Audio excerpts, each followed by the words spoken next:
presiding over that. Huh? I hated to be the one presiding. All right, it is 7 o'clock. We will call the August 26th meeting, 2026, of the Whitley County Board of Zoning Appeals to order. Brent, if you would please call the roll. Certainly. Jack Green. Here. Kelly Sheets. Here. Danny Wilkinson. Here. Joe Wolf. Here. Doug Wright. Here.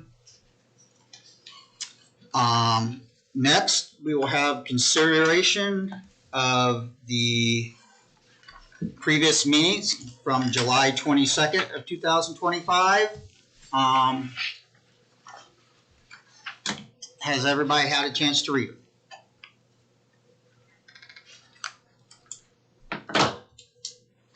Move we accept as presented.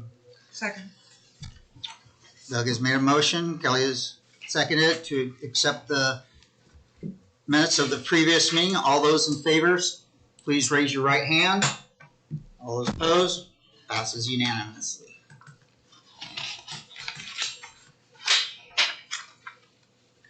The next order of business will be an oath to witnesses.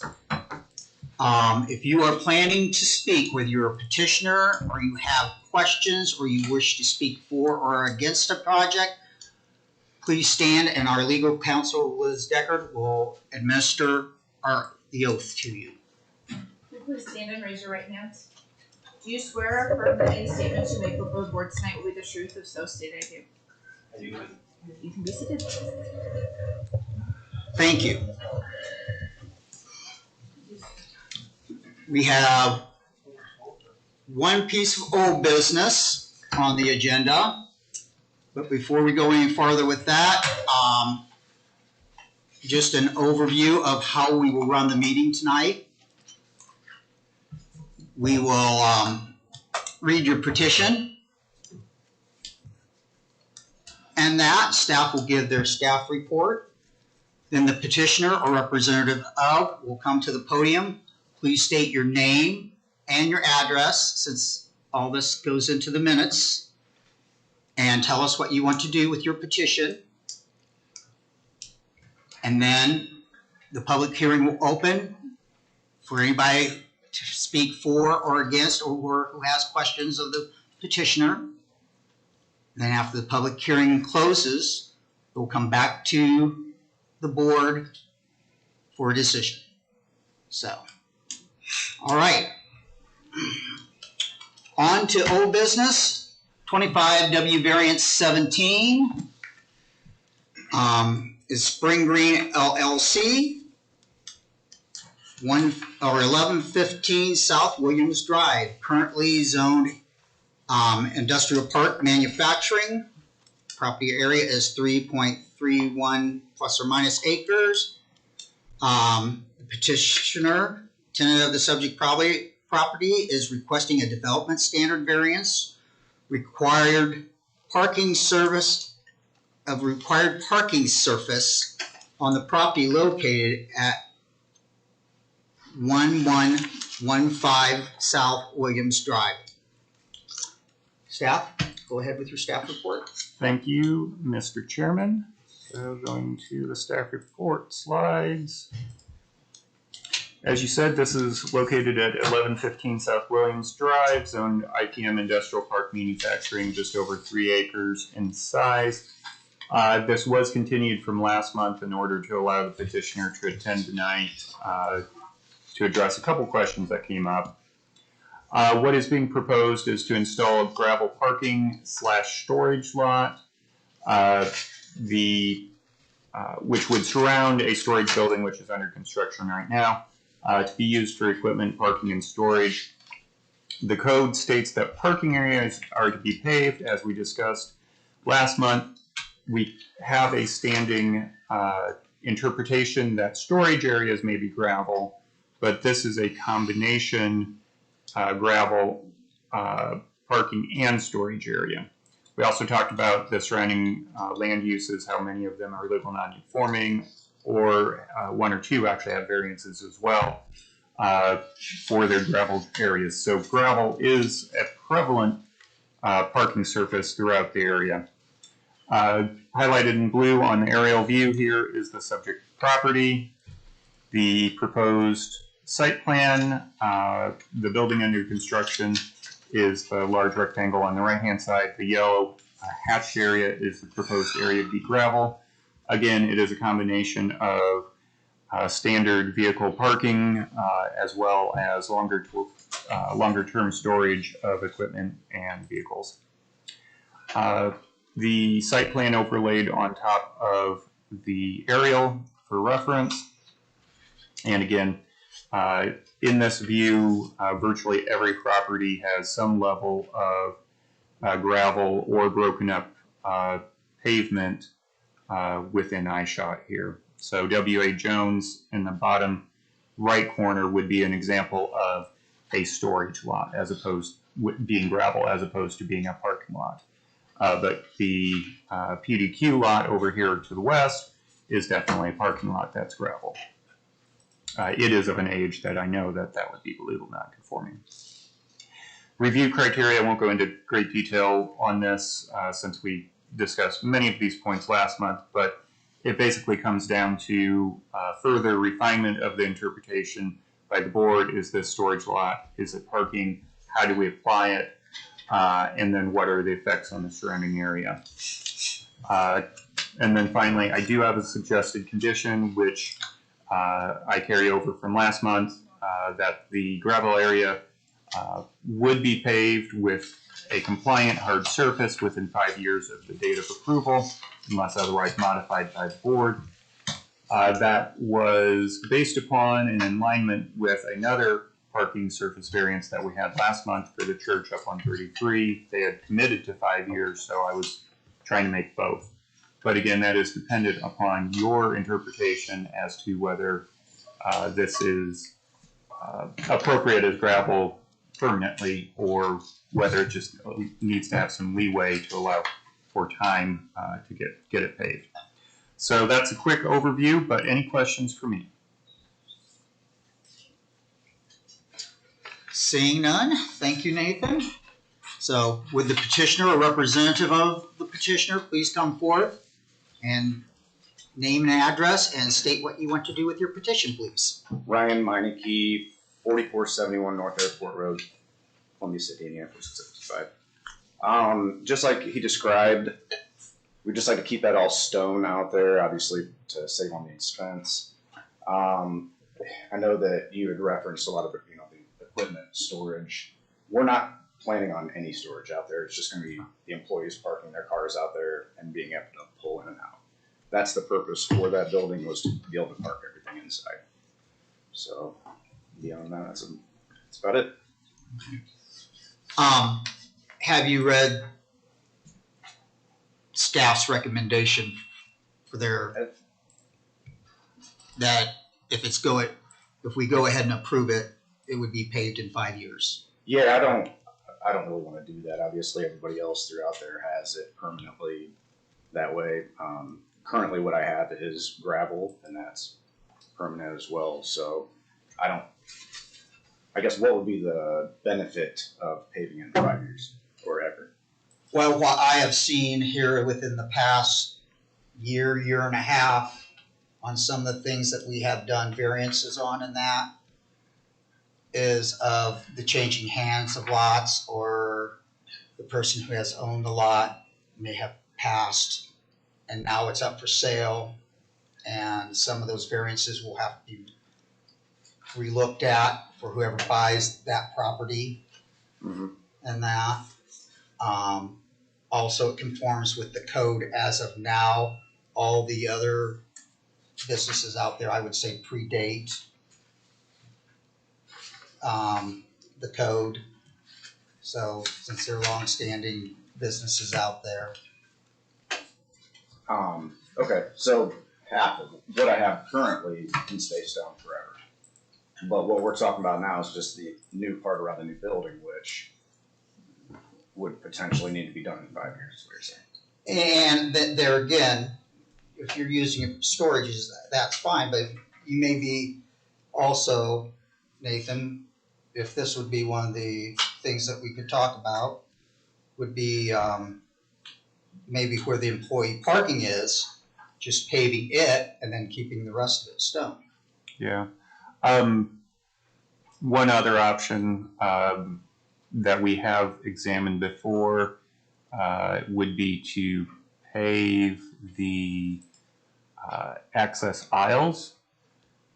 So basically just the entrance and back a little ways and then go to gravel. We've done that on occasion. I can't remember the exact situation, but again, that where the concentrated traffic is, that's the major reason for having it paved, is where most of the traffic is moving and turning, keeping that from, if it was gravel, it would wash out.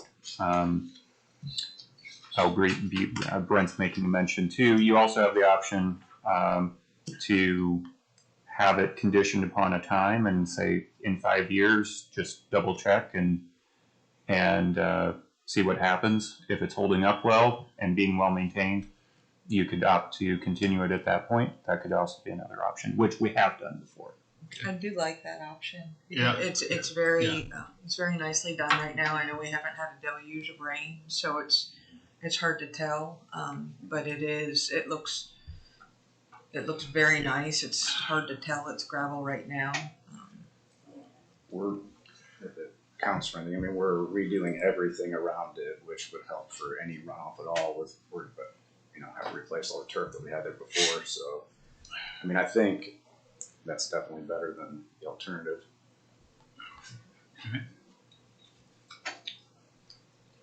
I would be more inclined to maybe just do a revisit in 5 years and put our faith in the Review it. owner too, Review it because in it 5. does. It looks very nice right now. I agree with that. Thank you. I just wanted to let you know what was in our recommendation in our packets and that, so. Yes. And that, so, and also to give you options and discuss those options with you. So I appreciate that. Okay. Anything else, Ryan? No, I think that covers it. Okay. Thank you very much. You want to have a seat? We'll open the podium up for anybody to speak for or against this, or who has questions. All right, seeing nobody, we will close the public hearing and bring it back to the board for your decision. I move we approve 25W variance 17 for Spring Green LLC with the suggested condition petitioner returns back or confers with the building department in 5 years to determine the state of the gravel parking lot. I'd second that. Okay, we have a motion by Kelly, second by Jack, to go ahead and grant the variance with the conditions stated in the staff report, which Kelly also read back. So we will move to a vote. All those in favor signify by raising your right hand. All those opposed? Motion passes unanimously. You may stay or you may go ahead and enjoy the rest of your evening. All right, thank you. I think you enjoy it either.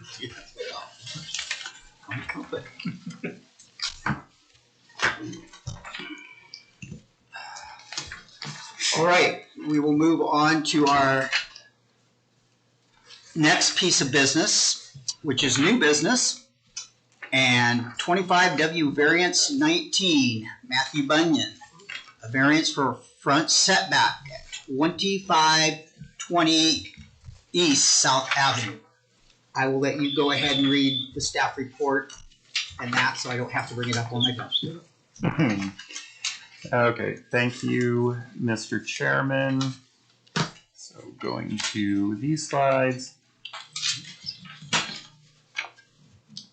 This is located at 2520 East South Avenue. Zone GC General Commercial, little under or approximately 1/2 acre total area. Importantly, this has frontages on both South Avenue and Old 102, making it a corner lot. And as you know, when we have corner lots in the county, it's defined to have 2 front yards and 2 side yards, which is shown there in the table at the bottom. The 2 fronts to the north and west on the 2 frontages have code mandated 40-foot front setbacks.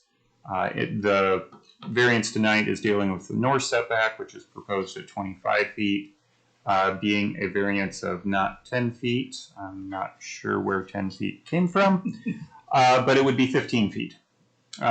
So then the other remaining sides do exceed the minimum of 10 feet and 40 feet as well. What is being proposed is to construct a mini warehouse self-storage structure, which you'll see on the site plan in a second.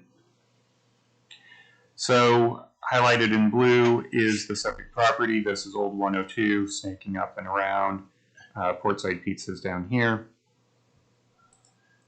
Closer view, South Avenue is right here. It is a platted street. However, functionally, it is more functional as an alley in many regards.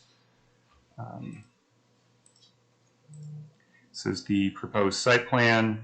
The storage building is this here, South Avenue 102, and overlaid on the aerial for reference.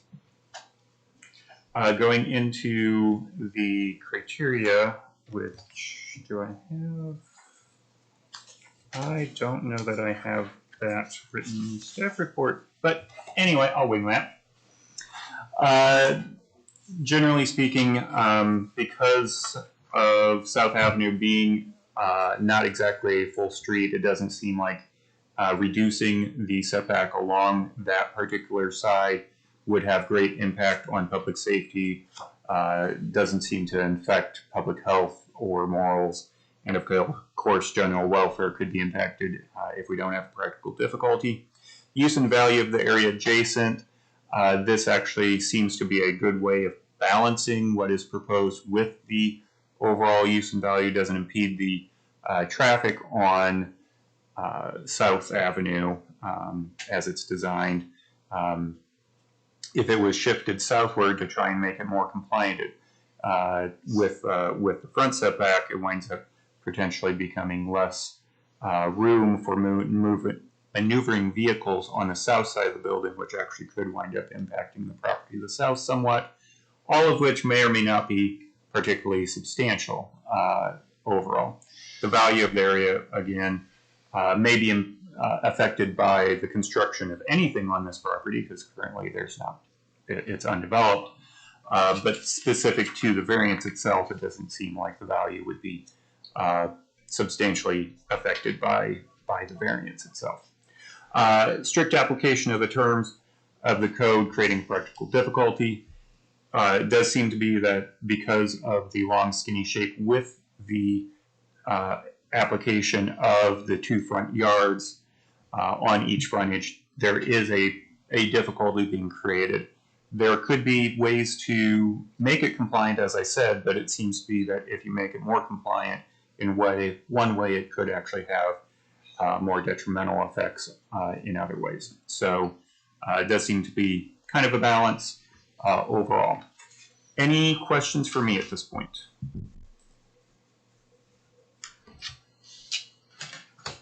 Seeing none. Thank you, Nathan. It's questions for staff from the board. So we will get to you in order. So thank you. Would the petitioner or representative of please come to the podium, state your name and address, and tell us what you want to do. Hello, my name is Matthew Joel Bunyan, 2366 East Bear Road, Columbia City, Indiana, 46725. As Nathan said, I'm looking to get a variance setback from South Avenue. I'm proposing to build a storage building there. With the setback, I'll be able to center the building in the property, so there'll be access to get all the way around the building and in from the south side and the north side of the building. Any questions? Matt, will there be I know there's like a little drive cut in right there. I think we're Grubby's 10 is right now, but will there be a drive that goes back to there from 102, or are you gonna come in off of South Avenue? I was planning on coming in off South Avenue. Okay, thank you. And just a comment on South Avenue, because we usually treat that with calcium chloride, because since that is gravel. I know the width of that road's not very wide. Just to let everybody know that we shut off the outside spray nozzles and just spray down the center on that so that we're not spraying in the grass and killing the grass. So you have just about enough room for one vehicle to go down South Avenue, as you do with the other, I think it's Short, Yes, correct. that goes down to 102 off of there also. So that's what we do with most of the lake roads that are up there. So any questions of the petitioner? Seeing none, you may sit down and we will entertain questions for the petitioners, or if you want to speak for or against. Sir, if you have a question for the petitioner, please come to the microphone, state your name and address, and you may ask your question. Did you take the oath, sir? No. Okay. Our legal counsel will administer the oath at this You time. come up here and I'll administer the oath before you speak.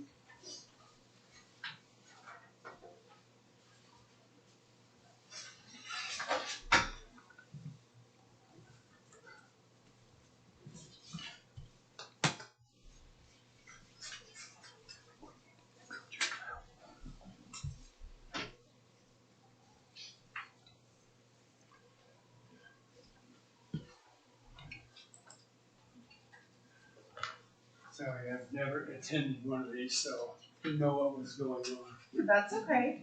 Can you raise your right hand for me? Do you swear or affirm that any statements you make before the board tonight will be the truth? If so, say I do. I do. Alright. You're gonna talk to them. I'm Kenneth Potts, and I live at 2575 East South Avenue, which is right at the end of that lot on the corner of South Avenue and Short Street. Mm-hmm. And my wife were concerned a little because we were wondering, are they going to have security lights and things like that, which may be shining right into our backyard, into our bedrooms and our living rooms? As a normal, Nathan, usually we have a normal thing that goes along with that. If they do have any lighting, they'll be shielding and that can be a recommendation of that. Yes, as part of the development plan, which would be required because this is a primary commercial structure, we typically have any external lighting being oriented and shielded so that it doesn't create glare or excessive light spillage onto residential properties. That's determined through the development plan process, which is administrative. There's no more hearings or anything. But I would defer to the petitioner to even find out if they are going to have any lighting whatsoever. Okay. Matt, would you like to answer that question, please? I was planning on doing some dusk dawn lights on poles on the property. I obviously wouldn't want to intrude on any neighbors or anything too bright. I guess shielded light like you said, would be most optimal. Yeah.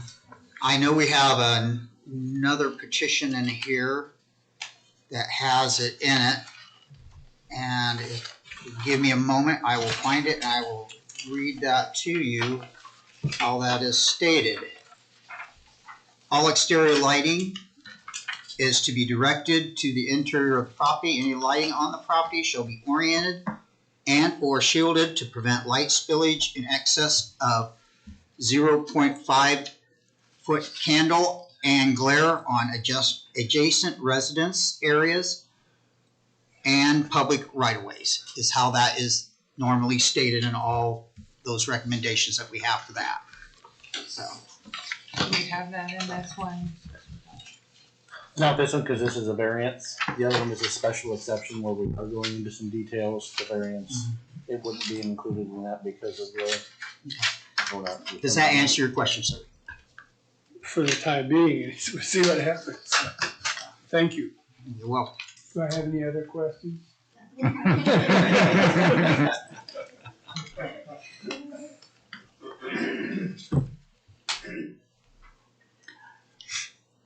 Are there any other questions or comments for or against the petition? All right, seeing none, we will close the public hearing and bring it back to the board for their decision.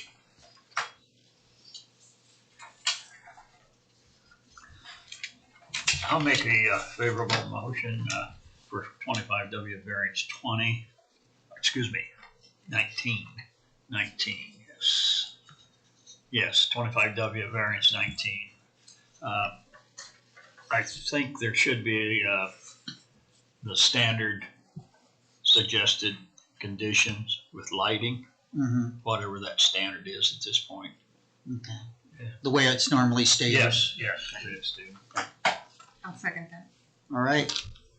Jack has made a motion. Kelly has seconded to grant the variance with the condition of the normal lighting recommendations. Got it. So all those in favor, please signify by raising your right hand. All those opposed, motion passes unanimously. So you may go ahead and enjoy the rest of your evening or stay with us and watch the meeting. So. Thank you. Thank you. Thank you.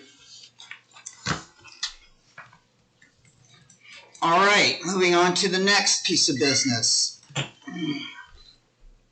is 25W variance 20, the developmental standard variance. Jason and Heather Matteson, 1946 East Leo Smith Lane.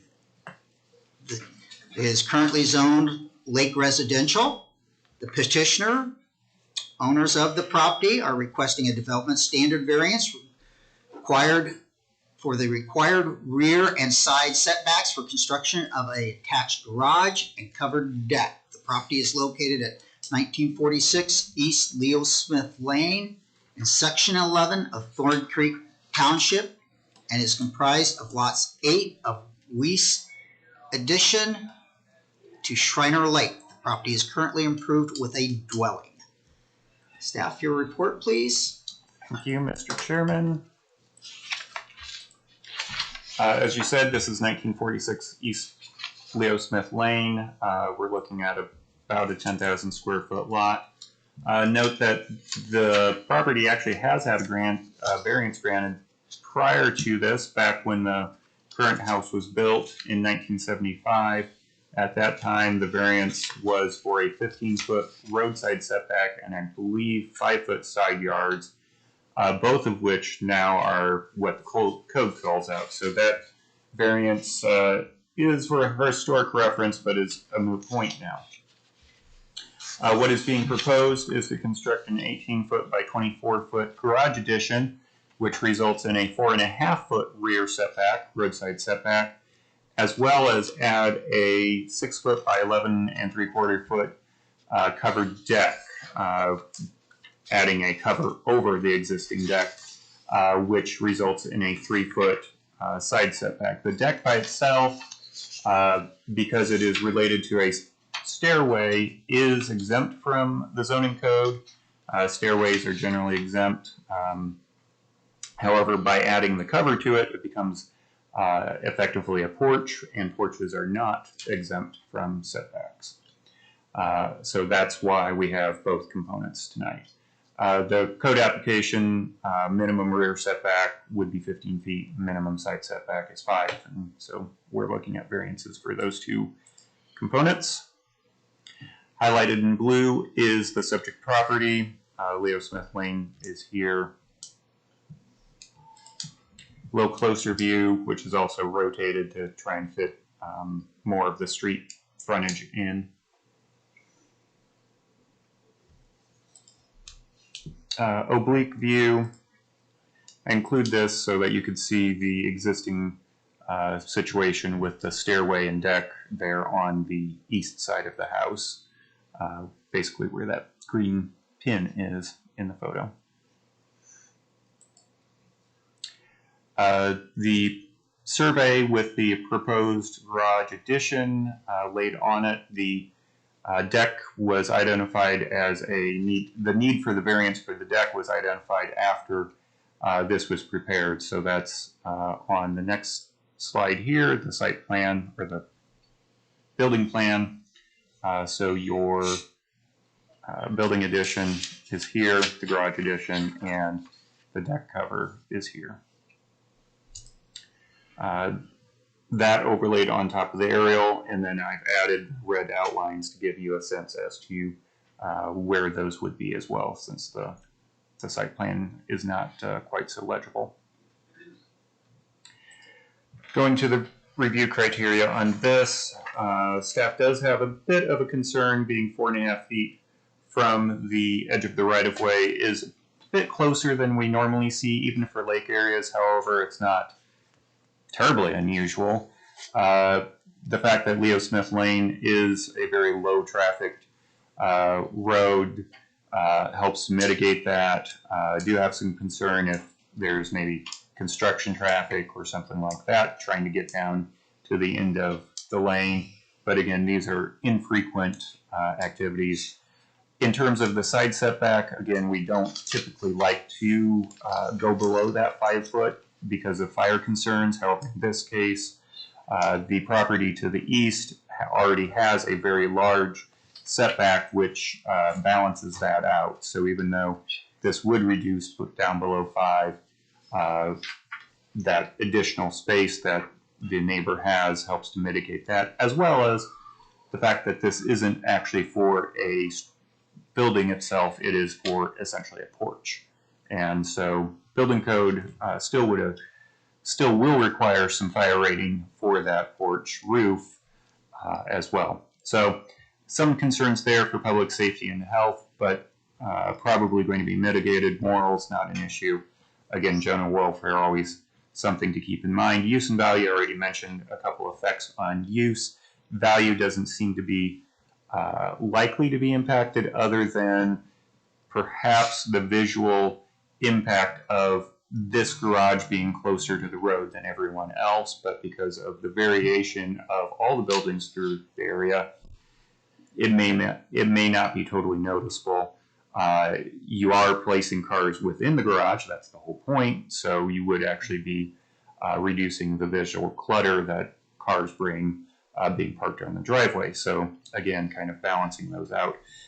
Finally, strict applications of terms of the ordinance. This is a lake area, and you know lake areas have need for variances throughout. And while the house is newer, being built in 1975, it is still in a historically platted area. So it does seem to be potential for some difficulties arising from how we apply the ordinance. Any questions for me at this point? Yes, Nathan, going back to that map, that is not a through road, is it? Correct. Okay, so it looks like there's only like 2 homes on north or west of where.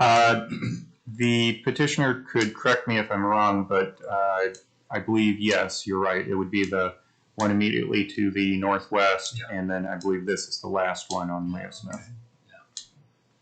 Do you have any worries about sight of, I realize it's a dead end and there's only 2 other houses, but I guess sight of vision for Sight distance. that distance, and then also that is a pretty narrow road in terms of maintenance with a structure. It is not a county maintained road. It is a private drive. Okay. Or a private road that is upkept by those people who live along that road. Okay. Yeah, it's privately maintained in a public right-of-way. If that public right-of-way wasn't there, we probably wouldn't be here tonight because we measure from the right-of-way. But no, and in my opinion, I didn't see any big issues again, if there was more traffic, it would be a bigger issue. But yeah, Joe, you know that area better in terms of roads than I do. We get at least one call a year on it, whether it's whether the county maintains it or whether it's privately maintained. And it is privately maintained. So, any other questions, Nathan? Seeing none, the petitioner or representative of, please come to the microphone, state your name and address, and tell us what you would like to do. Hi, I am Jason Matteson, and the address is 1946 East Leo Smith Lane. My wife Heather and myself would like, as we said, to get a variance for the rear setback and the side setback to build a two-car garage to allow us to park our vehicles within that garage. And I know I heard earlier someone said, well, you might affect the line of sight. But what you may not realize is that currently we park our vehicles there anyway.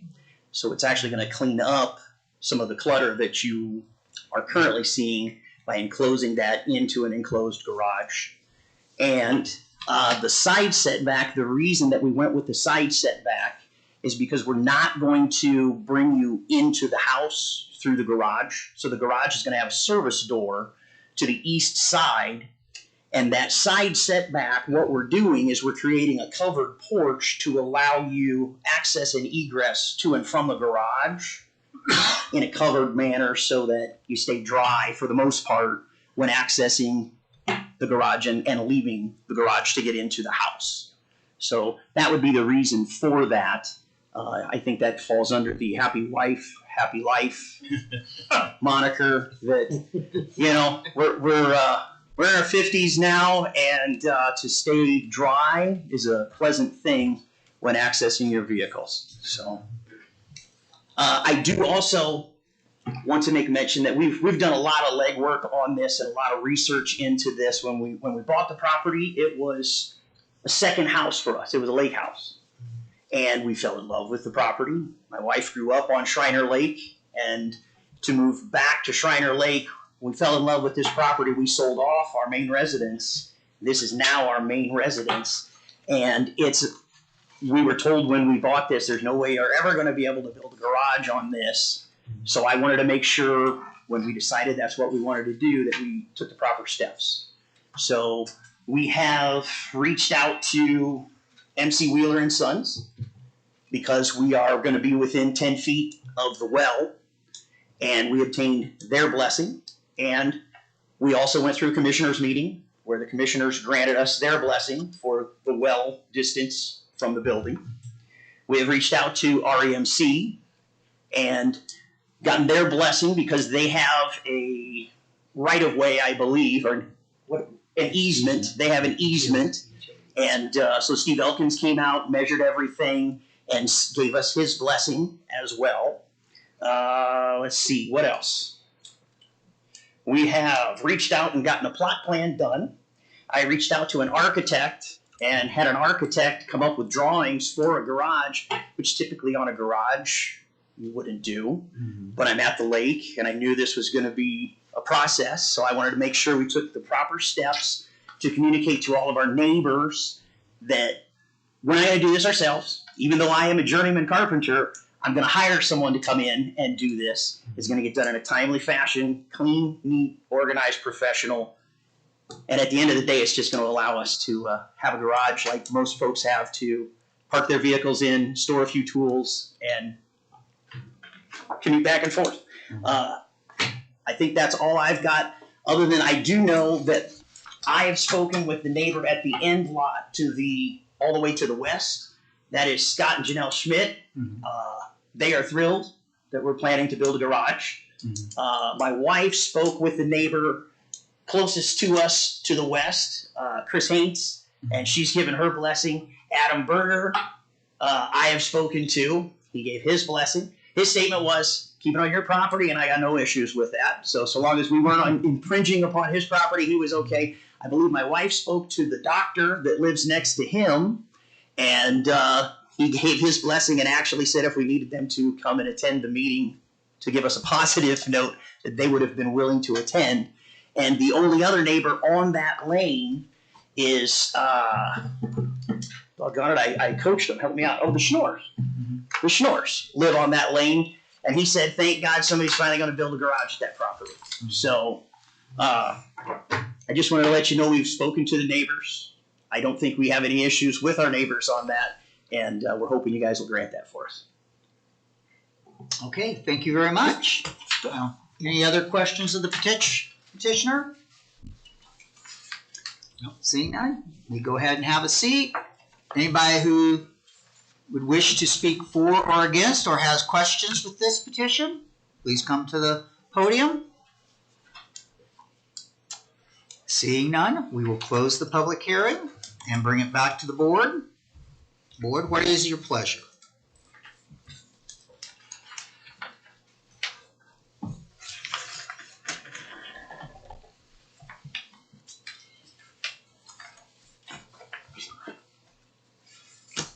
Make a motion we approve 25W variance 20. I'd second it. We have a motion by Doug, a second by Jack, to go ahead and grant 25W variance 20. And that is just grant, there was no conditions issued with that, correct? Okay. All those in favor, please signify by raising your right hand. All those opposed? Again, it passes unanimously. So thank you very much. You may stay or you may go ahead and enjoy your evening.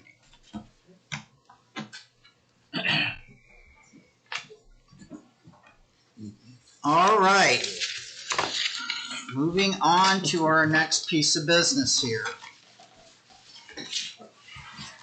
Next piece of business is 25WSE 10, special exception. Please bear with me on the name. So, Sheldon Rheinheimer. So, okay.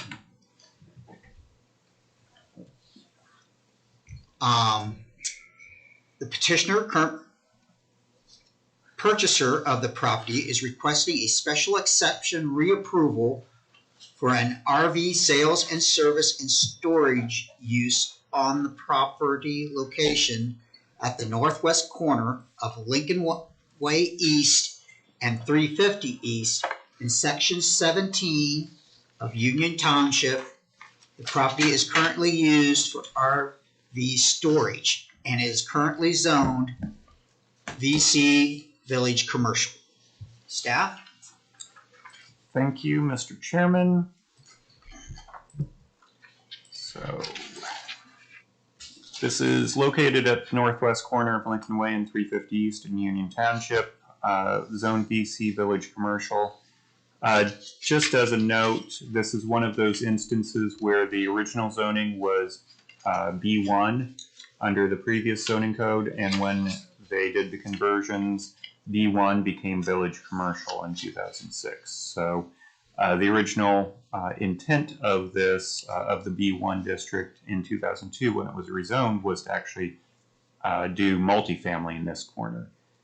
That didn't happen for, I don't know why it didn't happen, but then in 2006 came before the board for a RV storage and RV sales and service use, which was then interpreted to include storage as well, part of an overall picture. Overall area is about 5 acres. What is being proposed tonight is for a new owner to take over the previous special exception, because the previous special exception was tailored to and conditioned upon ownership. So to renew that approval for the new owner, also revise the plan that was adopted then, which was more focused on sales and service, but hasn't really been followed through with. It's been used for storage since 2006. So to revise the plan to accommodate the new owner's intentions of that, and then additionally enclose the overall area with fence. There were some conditions of the 2006 approval, which I will get to in a second, that also come into play.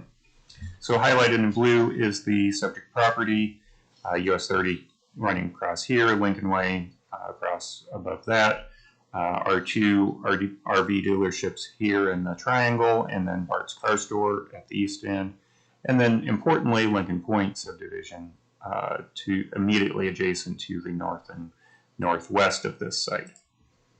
Closer view, the aerial here is from 2024. You can see at that point these were taken, I believe, in March, if I recall correctly. So there were some RVs, campers, boats, I think, all were stored out here. Depending on the time of year, you could see about half to 2/3 of this overall area having some sort of storage in it. But again, later in the spring, the stored RVs and boats were already being removed. This, so talking about the 2006 approval for a little bit, because I think this is important to give you the full picture of what was proposed then and how we got here and how we're going to move from here to the future. This was the site plan that was adopted or depicted in 2006. And so at that point, there was a building, an 80 by 250 foot proposed building, which would be used for that showroom service area. I'm not sure exactly what all was included in that, but that is your gray blob right here. Then outside of that, you had storage up here around this existing building, and then basically it was left open-ended for additional storage at any point. There was no condition of a building being built. RV sales and service is a conditional or a special exception use of VC. So for this to even have this building for that use, it required the special exception. Additionally, it was the interpretation of the board at the time to include the storage component. The 2006 conditions were these 5. Number 1, out of context, if you didn't know that site plan existed, you would wonder what building they were talking about, but that's what number 1 refers to. Number 2 is that there would be a 6-foot high chain link fence surrounding all areas that are used for the business. As I mentioned, that was complied with early on when it was kept with the far western area, but more recently, it seems like the field becomes more and more filled with stored vehicles without this fence. Number 3, that screening would be provided against lots 76, 77, and 78 of Lincoln Point. Lots 72 of those 3 do definitely have screening. The third, the eastern one, for whatever reason, the screening wasn't provided because it's a definite line there. I'm kind of wondering whether that was by joint agreement with that property owner. I don't know that, but kind of seems like that could be the case. Number 4, dealing with lighting. And then number 5 is, again, the idea that this would be non-transferable. So those were the 5 conditions from 2006. Going to what is currently proposed, this is the site plan, more reflective of how it's been used for the past 19 years of having primarily storage. I know the petitioner has long-term plans for a permanent building, but it's not definite enough that they could really propose it tonight. So migrating from that 2006 plan to this, it's a little hard to see there. I think in your printed copies you might be able to see it, but they're proposing fencing along the edges here and on up, basically, and then tying into what's existing. So this would be fulfilling that fencing requirement from 2006.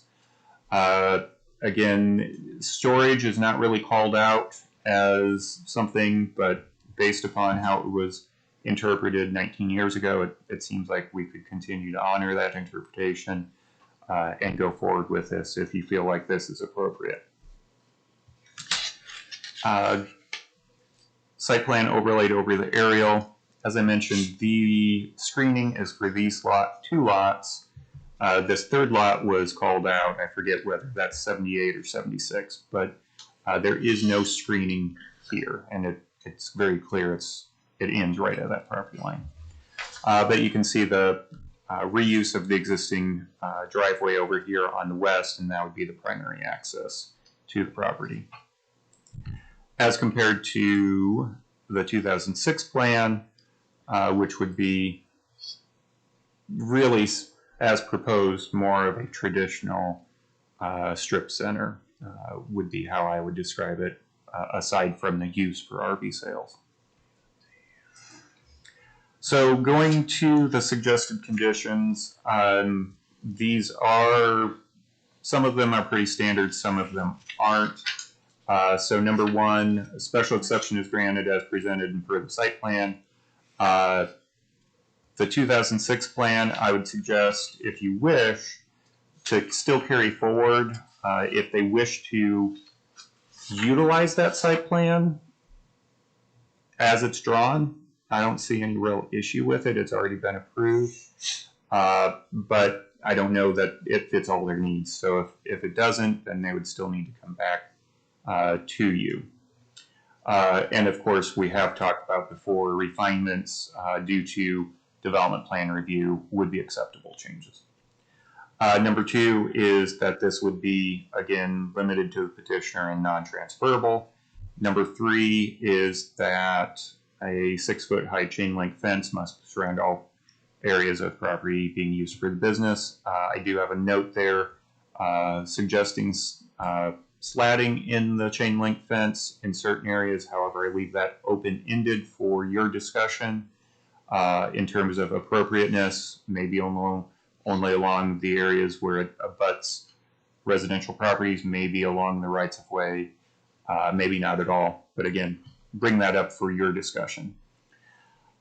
Number four is a continuation from previous. Number five is expounding on the lighting condition from 2006, as we discussed with previous case, giving more standards. Number six is a statement that the proposed gravel drives are permissible because these are primarily for storage and would not be constantly driven upon, basically go in and out in two times of the year. Obviously, it's more than just one vehicle 2 times a year, but it wouldn't be a daily occurrence. Gravel seems to be acceptable for storage purposes such as that. However, any parking lots would still need to be paved if any parking lots would be proposed at some point in the future, again, for a commercial use. Number seven, being a little bit more explicit about outdoor storage, because VC does not allow outdoor storage generally. So anything beyond what is proposed, just outdoor storage of the RVs, boats, the stuff that's shown on the site plan, would not be permitted. If there is a dumpster on the property, it would need to be enclosed with an opaque screen. Dumpster enclosures are, again, fall back on that outdoor storage concept. Number eight, any signage would require conformance with the code.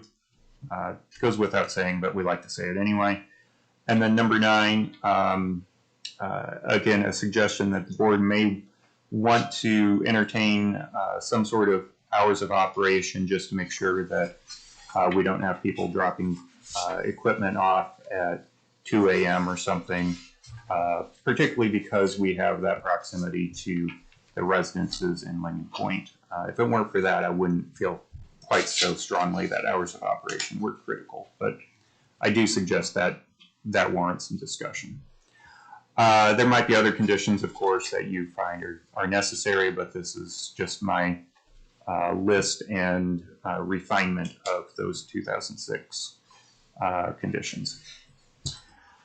Going to the review criteria, really, I don't think that this would involve any particularly noxious elements other than potentially noise and lighting, and I already mentioned ways to mitigate those two things, but not particularly dangerous elements being associated with storage lot. Being sited, oriented landscape to produce a harmonious relationship. The screening requirements for those 3 lots, in combination with the fact that this is a continuation of what's been going on for almost 20 years, seems to be that this would be ongoing, maintain an existing harmonious relationship. However, anywhere that this is new and different, consider some mitigation requirements. Same thing with number 3, the visual impression. Number 4, because again, this is not a constant constant number of vehicles turning over daily, seems unlikely to create traffic congestion. Maybe occasionally you might have a couple people wanting to get in at the same time and causing some backup on Lincolnway, but that would be pretty rare. And then finally, the special exception preserving the purpose of the ordinance. The comprehensive plan generally suggests that some small-scale business is allowed in most of our districts. This would fall in line with that. It's been in use this way for almost 20 years, so you do have historic precedent going with you as well. And then finally, the concept of this particular use being a special exception, I rely on the board's interpretation from 2006 that yes, that was under the current code, and that storage would be part of this overall special exception. So with that, I've talked myself into hoarseness, so any questions for me, though, I can eke out a few answers. Nathan, can you bring the map back up again? You talked about screening on those 3 properties, 2 of which already have screening. To the west, up in that west corner where there's properties adjacent, it was kind of hard to tell in looking without. Is there adequate screening along those properties as well? Yeah, so I'll let the remonstrator speak more specifically about that. If I were to guess, the reason the board didn't include screening on the far northwest was because there was an existing building there and existing use going on at that time.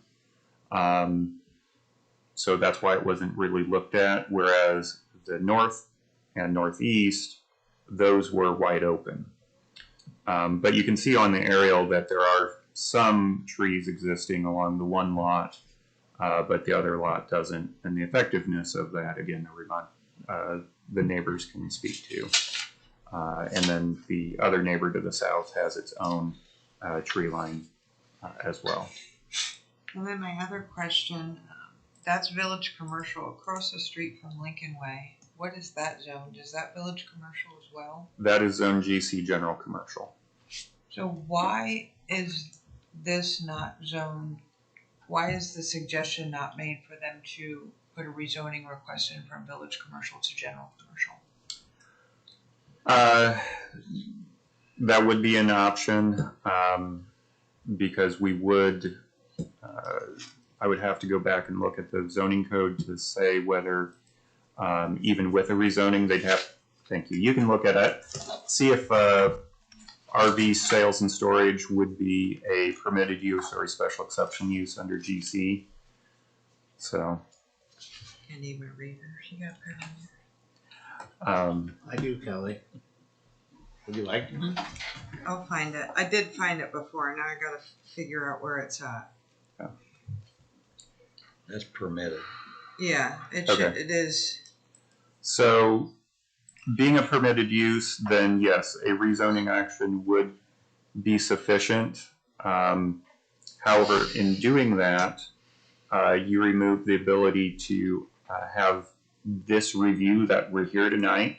So all of the 9 conditions that I just put forward would not be applicable because it was general commercial and it's a permitted use. So it would fall back onto development plan review, which is administrative.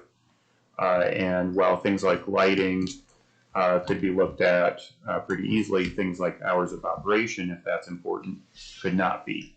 Hours of operation would be something that you guys as a board can impose conditions upon, but administratively we don't have anything that says we can impose those conditions. So special exception process allows you this opportunity. Rezoning would achieve a similar effect without the opportunity for more scrutinous review. And it would open up some, it would open up some additional, more intense uses. Yeah. That may not be suitable for So going near the residential. Yeah, going beyond the proposed use tonight, VC being a shorter list of permitted uses and lower intense, that would be another consideration. So you're definitely right, that could be an option, but for those reasons, we didn't direct them to go that way. I was curious why village commercial was just plopped right there. Yeah, that goes back to how they did things in 2006, translating B1 to VC. It's not a perfect translation in many cases.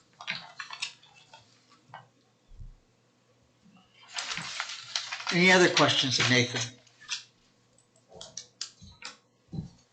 Seeing none, if petitioner or representative of, please come forth, state your name and address, and tell us what you would like to do.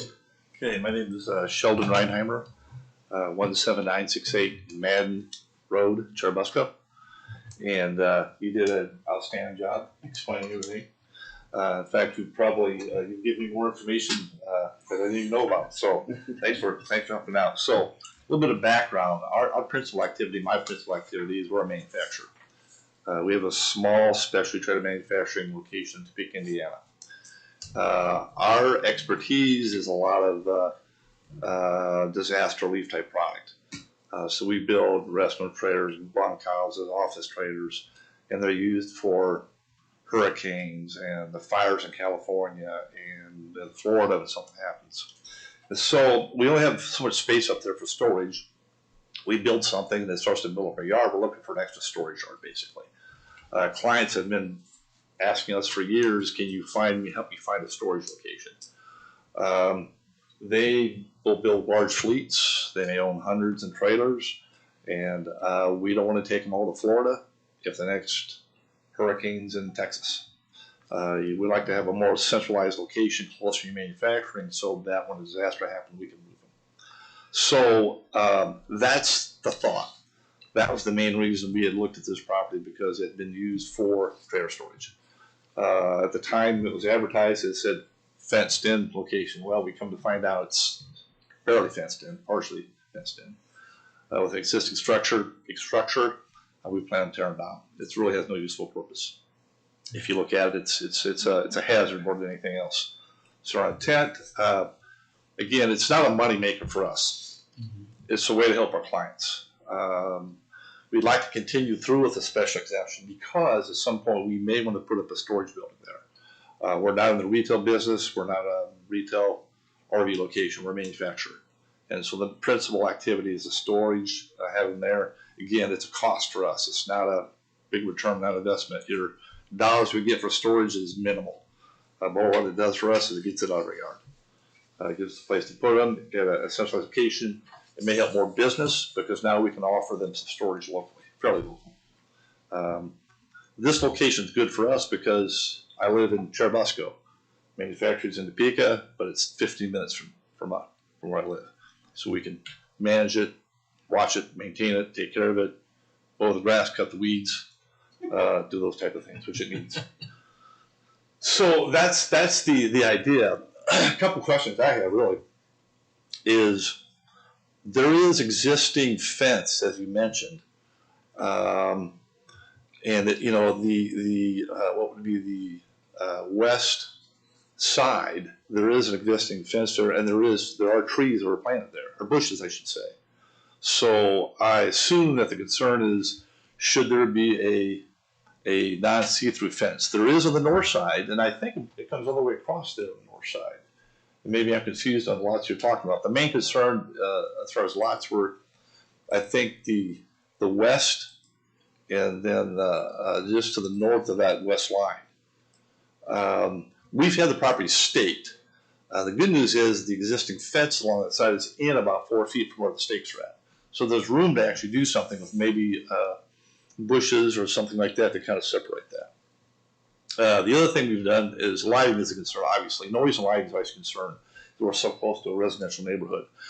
So we've already started doing some research on lighting and looking at light spread. The complaint we would get from neighbors would be we put up a pole up in the air and it just spreads out. So we're looking for some deflectors. We want security there to keep people from damaging things, getting into the lot, but at the same token, don't bother the neighbors. So all of a sudden they got a big light, like the other gentleman said, blasting into the bedroom. So that's optimistic on the plot plan. I mean, you want to lay something out to see kind of what we could fit in. That's probably very optimistic right now. The initial plan would be to use the existing fence already for storage. It's there, which they've been doing that. Get rid of the old structure. We do want to carry through the special exemption to be able to put a building there. Not really, right now the plan is not to do retail, because we're manufactured, but for storage and potential PDIs, that pre-delivery inspections. So a trailer comes from our location, it's inspected. A lot of customers want to have a secondary inspection. And so it's more about pulling in another time before it actually gets delivered out. They call it PDI, typical in the RV industry. So yeah, so we want to carry through the whole exception if we can, would give us that opportunity to do something. Now, I do have a question on zoning, because I am confused by some of the conversation that happened about the zoning. This is for a special exception. We would like to get permanent zoning, so we don't come back again, or if you decide to resell it, that zoning exists. And I don't know if there's a way to do that or not with another meeting, but again, it would make more sense to do that. And maybe this is the start where we go in, we put some fencing in, we become good neighbors for the residential, and then we can go to another zoning with some other plans for maybe a building. Obviously, we put a building in, not nearly as big, keep it as far away from the residential area as possible in that south east corner, which makes more sense anyways, because you're off the main drag as far as traffic. Not for retail business again, but for that PDI type business. So, makes sense, I guess. So, but yeah, you guys did a great job as far as putting it all together. It was very good. Tell us a little bit about, like, when do you take delivery? When do those, if there's an emergency, do you need to be able to access to get in there at 3 o'clock in the morning and pull Possibly. them out? Or do you try to be structured on when those? We try to control that and do it where they're not in there at 3 o'clock in the morning and trucks rolling through there. And try to do a standard.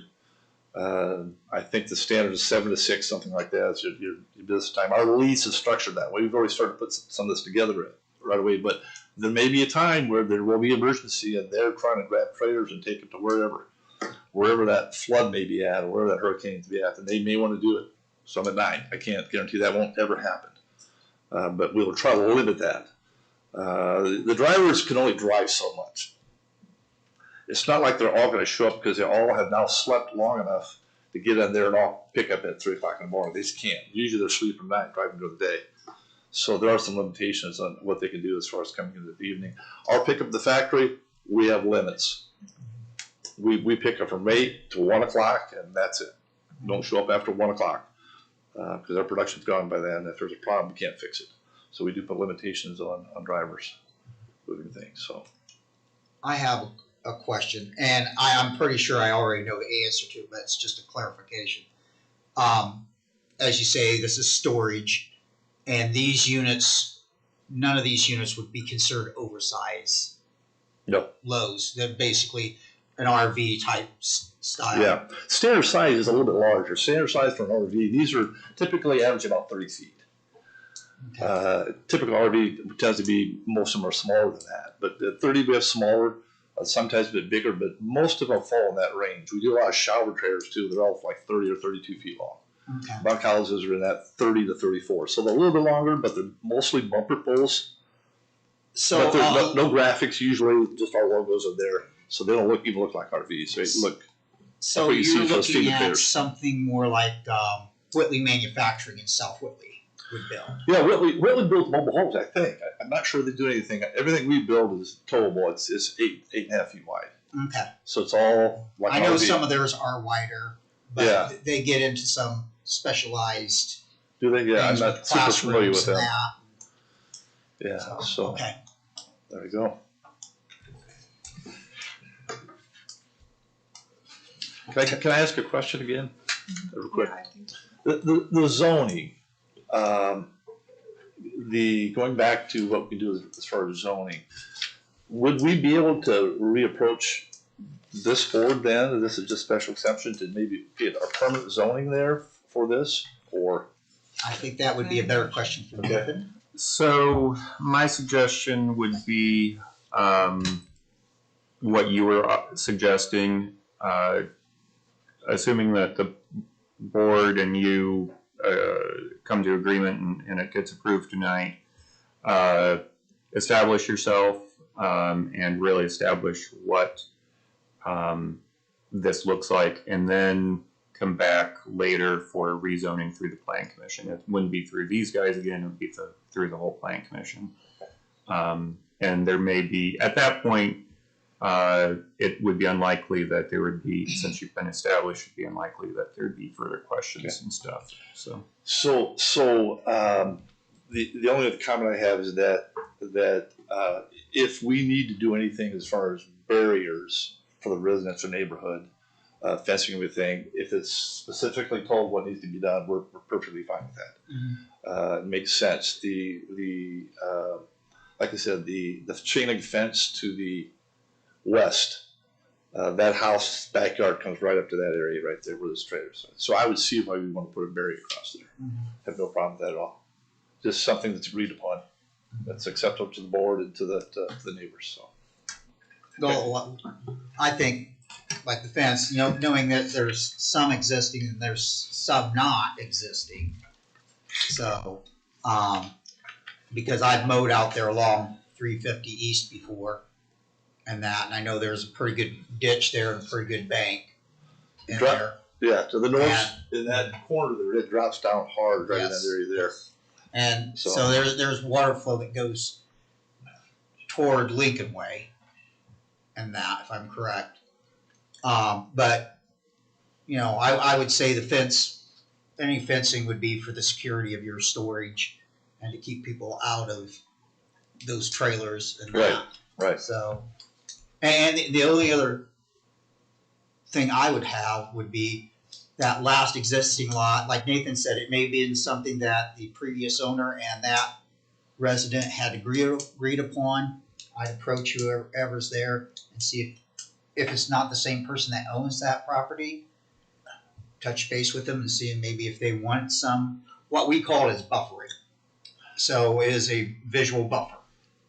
That's what we'd say. There's bushes all along there, but Yeah. is it enough? Have they grown up enough to really Well, provide I'm a talking area? the property to the east that's the one that does not have any trees along it. That goes to 350 East in the northeast corner there. Yeah. I thought there were trees and fence all the way to the corner of that. There's not. Not quite, no. Not quite not. Okay, no problem. As I can see, just there's some things that need to be cleaned up with it. So Yeah. The eyesore really is that building. It's just not even repairable. We thought maybe we could use it. It's just not. It's gonna have to come down. So there we go. Any other questions of the petitioner? Yeah, I got some questions. Staff report says the petitioner contract purchase. What does that mean? Are you I don't know. buying this on contract? No. That means I don't own it yet.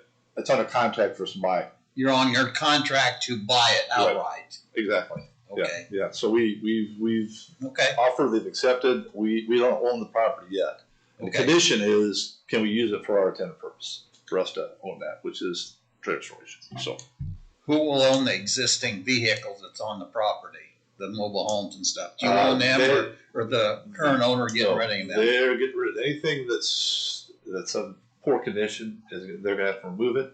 Anything that's in that building, they'd have to remove it.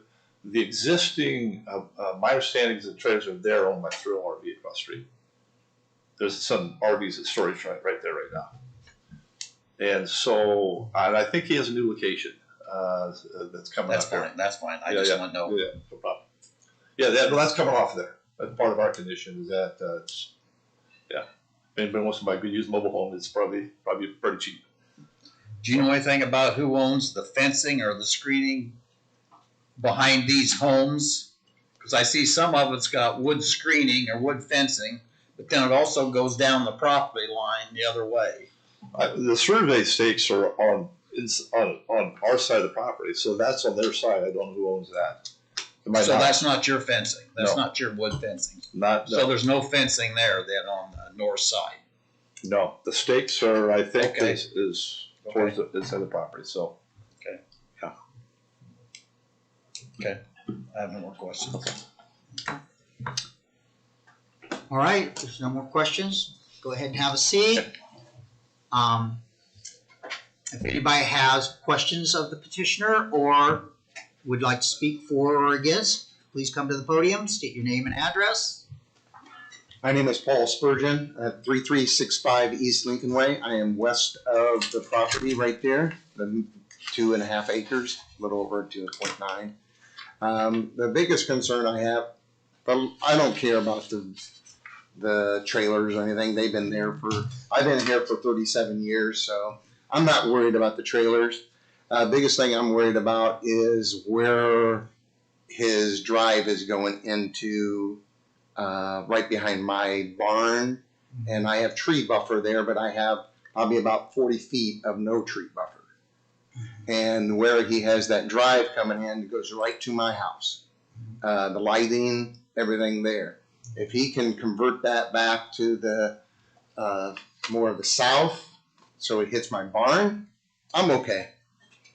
Because then I don't see the lighting. So I know he said it's not going to be the same configuration, but that's one concern I would have there.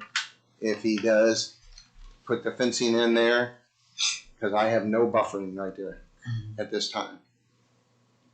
So other than that, lighting, the same as everybody else, I'm okay with that. The biggest concern you guys are going to have, truthfully, with 30 getting changed over, the traffic is getting worse and worse, and people pass there.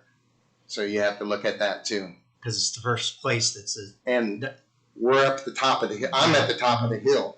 Yeah. And right now, with even the Blue Compass and Thero, people are driving outrageous. I mean, 50, 60 miles an hour there. But again, this is common. The only thing we can do really is 45, put it down to 45, but still, so who's going to patrol it? Nobody. So the biggest thing is, for me, is the buffering on that right there, or move that so I don't see lighting if he does come in at night or morning or anything like that. And my trees are right on the borderline, so the fencing can't go right there. And that, again, that was over 30 some years when Rao owned the property. So you probably got tree limbs over on their property. Oh, there's a lot of tree limbs. And as soon as you cut a Norway spruce, it's dead on that side. Maybe kill it before it falls over. Well, again, as You'll soon as you cut have a to limb, deal with that with the new possible owner. yeah. So as soon as you cut a limb, it's pretty well dead on that side of the tree. That's all I have to say. Thank you. Anybody else to speak?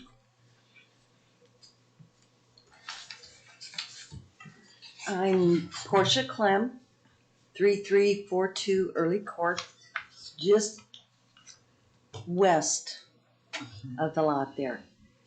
We don't have any trees or shrubs or nothing there. And it's been quite an eyesore. Mostly the thistles. That's my concern. How are they gonna pave it? Is it gonna be gravel? How will it be maintained so we don't have the issues?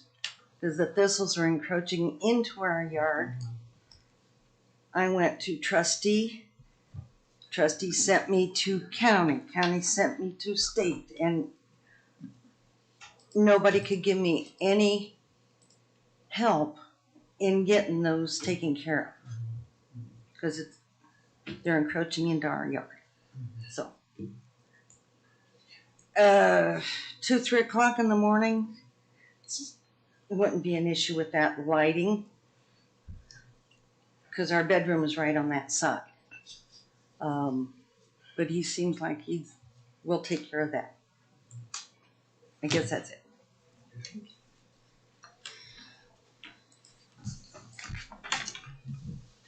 Is there anybody else? Seeing no one else, we will close the public hearing. Oh, first, before we do that, Sheldon, may I have you respond to the questions that were asked? Sure. So, to be fair. Yeah, no, that's fine. So I think the properties they're talking about, you're talking about directly along this, right? That's where you live up here. I live up here. Yeah, right up here, and then they live right over here. Yeah, the thistle's absolutely no problem. So, I mean, it's overgrown right now. No one's really taking care of it. And that, yeah. 6 years. Yeah, then we just need to get a weed out there and some spray and kill those. That's not a big deal at all. I didn't quite follow you on the lighting though. I apologize for that. So your concern is because there's a tree line right along here. No, I'm saying lighting in general, as long as it goes by. Oh, yeah. Their recommendations. Okay, no problem. And then what was the other concern? The main thing is the tree. The concern is this right here is right straight to, it's no buffer there.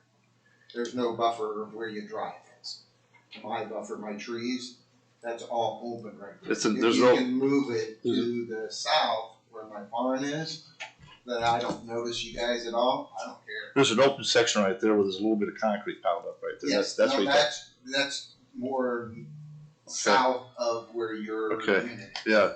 So you're just looking to move the driveway here. It's down right where the barn is, then I don't notice you at all. Okay, I think I understand. So if you look at that right there, if you go south of where the barn, middle of the barn area, I'm fine. It's not gonna hurt me at all. I think he's talking so if vehicles are coming from your lot, You said that's the main coming drive. west, with lights on, they're gonna be shining directly at. Oh, I see it. Gotcha. Okay. So if you move it towards the barn, I will never see it. Gotcha. No problem. So the lights as they come around there are shining in. Gotcha. Right. I understand. Okay. I don't think it's a problem. I mean, this is a proposed plot plan. That's what you said, but I wasn't sure. As to the best use, but I understand the concern there. Okay. No problem. And you're gonna put proposed fencing around everything? Yeah, proposed fencing is to bring them all the way around. There's a large mound of dirt on that side over there that we'll have to address somehow. Some of it may get used up as we finish and get rid of that structure right there. So, that's the plan to bring that on around. So, okay. Thank you very much. Right. If there are no more questions or comments, we will close the public hearing and bring it back to the board for a decision. I appreciate Sheldon's detail. I appreciate your clarification of some of your concerns. I think the one thing, if I hear when we talk about screening, is possibly the screening talks about just subject property and 3 lots in Lincoln Point. And I guess my recommendation would be that screening is to be provided and maintained between the subject property and adjacent residential lots. So that not only encompasses, you're not Lincoln Point, correct? So that encompasses Lincoln Point, but also your property as well. And there may be some trees already there, but it sounds like maybe some of them either might have to come down or be trimmed back, and that maybe along with that fence and that additional screening, not only does it help provide some privacy, it buffers maybe some potential noise, so. And did I understand you're okay with, you know, if they have to come in at 3 a.m. and pull trailers out, that the hours don't bother you so much, or?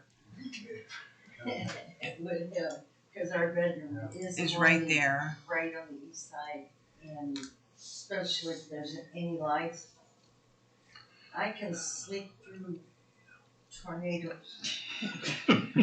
once I get to sleep. Well, if you do, they'll be coming in for a trailer for you.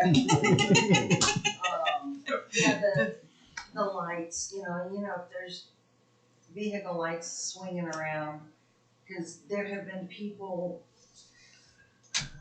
coming in and checking their trailers way late at night, and it's like, where's the lights coming from?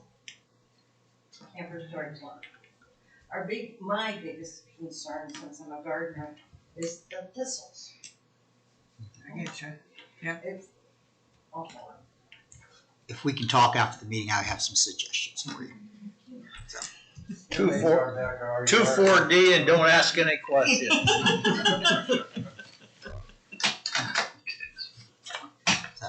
That's all I have on mine with that. One other thing, if they, like he said, is a fence, when he puts the fence up, a screening is fine, you know, that works out good. Screening slats in the fence That is correct. needed, so. At least on the residential side.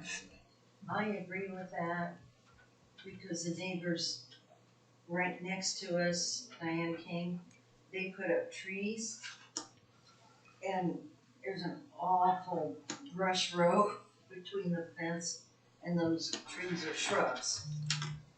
So the slats would be fine, because then I wouldn't have to worry about getting between the trees, keeping that clean.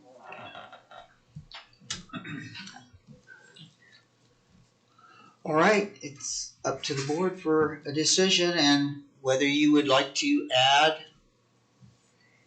any conditions or amend them. Kelly, you've already suggested one, instead of just putting the lots of Lincoln Point in there to be all adjacent residential lots, so, which was number 4.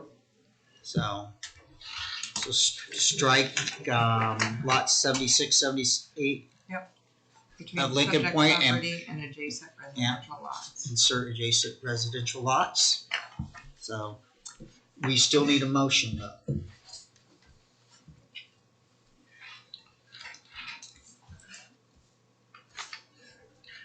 I guess my question is, do we need to address hours, or are we okay with? I think we're okay on the hours. Okay. Yeah, I don't think that's a big issue. I will go ahead and make a motion to approve 25W SE 10 special exception for Sheldon Rheinheimer for the contract purchaser of the property for reapproval for an RV sales service and storage use with the special conditions 1 through 8 listed, revising number 4 to note that screening is to be provided and maintained between the subject property and adjacent residential lots. I'll second. And we have a motion by Kelly, a second by Doug to approve with the conditions listed. She said And we are not. She said eight conditions, so are you scratching number 9? Yeah, we didn't talk about that. You're scratching number 9. Yeah. Right. Okay, that's fine. I just want to make sure. And the 8 conditions. So, okay. All those in favor, please signify by raising your right hand. All those opposed, motion passes unanimously. So, thank you very much. That ends all the business that we have on our agenda. Nathan, is there anything more that you would like to add, or anybody else has to add? I don't think I have anything, Brent. Am I forgetting anything? We already have a couple cases for next month. So You're gonna send that out to us? yeah, I will mail yours. Oh, okay. I'll mail yours. Unless you're coming to town, let me know. Well, I might buy me a You cup of can't coffee. fly in to see me anymore. You have to drive. You'll buy coffee if I come over? I'll take you to lunch. Okay. All right, our next regular meeting is September 23rd of 2025. With that, we will adjourn the meeting. Thank you. Thank you, everybody, very much.